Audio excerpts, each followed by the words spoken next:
Most carpenters would have thrown this piece of wood away. It was cracked, scarred, broken. But the master kept it. Why? The apprentice couldn't stop thinking about that question. And maybe the answer is exactly what your heart needs to hear today. Every morning, the apprentice swept the workshop floor.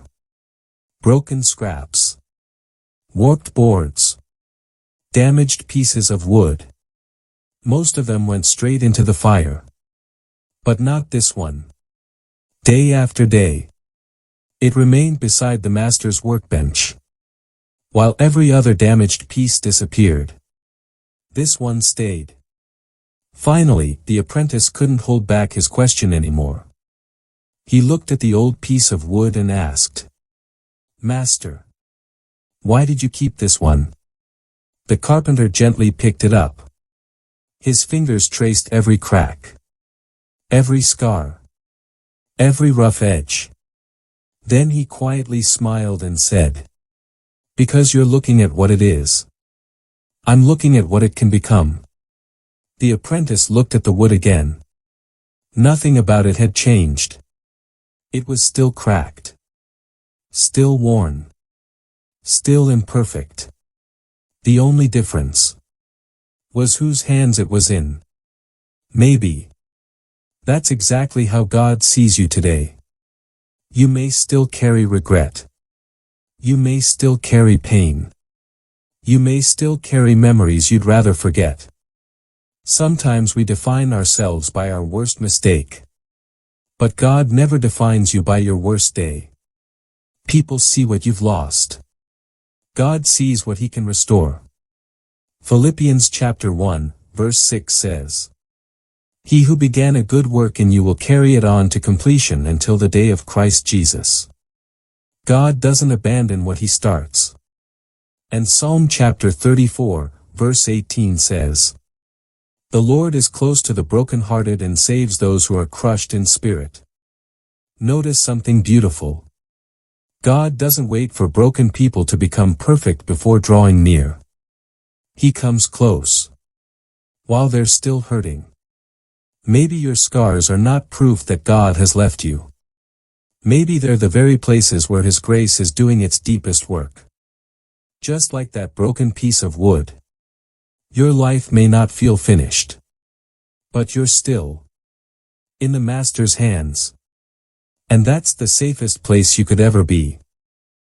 Before we pray together, I want to personally invite you to something very special. Every Wednesday here on Godsaysnow, we come together as a family for our weekly prayer. If there's something heavy on your heart, a prayer for healing, for your family, for your future, or simply something only God knows, leave your first name in the comments below. Every Wednesday, I'll be praying for every name that's shared. No matter where you are in the world, you don't have to carry your burdens alone. Now, let's pray together. Heavenly Father, thank you for loving me even when I struggle to love myself. When shame reminds me of my past, remind me of your promises. When fear tells me nothing will ever change, help me trust that you are still working. Father, help me stop seeing myself through my failures, and start seeing myself through your grace. When I only see broken pieces, remind me that you see a life you are still shaping. Heal every wounded place inside my heart. Restore my hope. Strengthen my faith. Give me patience while you shape my life. Help me stay in your hands, even when I don't understand your process. When I feel forgotten, remind me that you have never left my side. When I feel weak, be my strength. When I feel lost, be my guide. Help me trust you, even before I see the answer. Thank you for staying close to the brokenhearted. Thank you for never giving up on the work you began in me. Today, I place my future, my fears, my family, my dreams, and my heart into your hands. Because I know, there is no safer place to be. In Jesus' name, Amen. Remember this today. The world saw something ready for the fire. The master saw something worth keeping.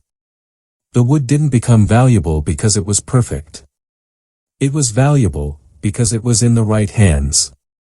And when your life is in the hands of the master, broken is never the final chapter.